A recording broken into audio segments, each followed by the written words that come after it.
In a quiet fishing village along Haiti's northern coast, where the sea breeze carried the scent of salt and the sound of laughter drifted between colorful wooden homes, a young girl named Mirta spent her days beside her grandmother mending fishing nets beneath the shade of a large almond tree near the shore. Her grandmother often told stories about the sea, stories of spirits hidden beneath the waves, dolphins that guided lost sailors home, and shells that carried the voices of ancestors. Mirta loved every story, even the ones that frightened her a little. But one stormy week, the stories no longer felt magical. The sea had turned violent. Thunder shook the village through the night, and enormous waves crashed against the shore with terrifying force. Fishermen pulled their boats onto land and prayed for morning. Yet one boat never returned. It belonged to Mirta's father. For 3 long days, the village searched the waters, but there was no sign of him. Some villagers quietly began preparing themselves for the worst, but Mirta refused to believe the sea had taken her father forever. Every evening, she sat by the shore staring at the horizon, hoping to see his little fishing boat appear through the mist. Then, on the morning after the storm finally passed, Mirta wandered alone along the beach while the village slowly returned to life. As gentle waves rolled onto the sand, something unusual caught her eye.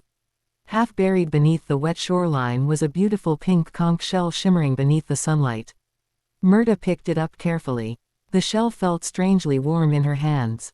Curious, she lifted it to her ear, expecting to hear the ocean whispering inside. Instead, a soft grandmotherly voice spoke. "Little one." Mirta nearly dropped the shell into the sand. "The sea has taken your father's boat," the voice continued gently, "but courage can still bring him home." Her heart pounded so hard she could barely breathe. That night, unable to sleep, Mirta crept quietly from her home and walked barefoot to the edge of the water, clutching the shell tightly against her chest.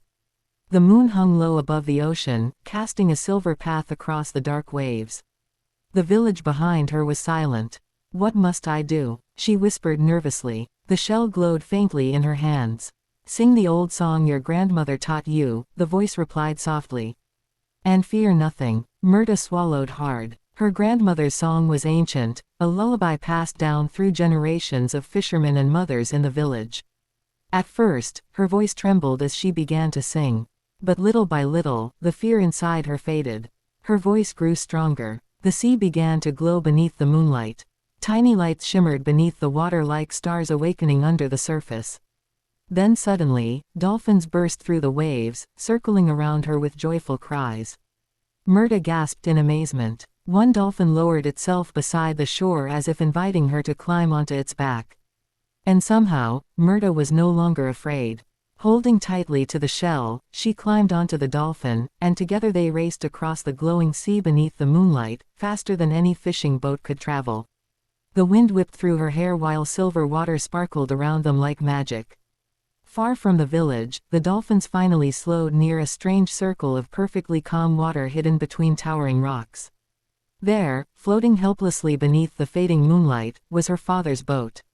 It had become tangled inside an enormous abandoned fishing net trapped between sharp coral stones. Her father looked weak and exhausted, but alive.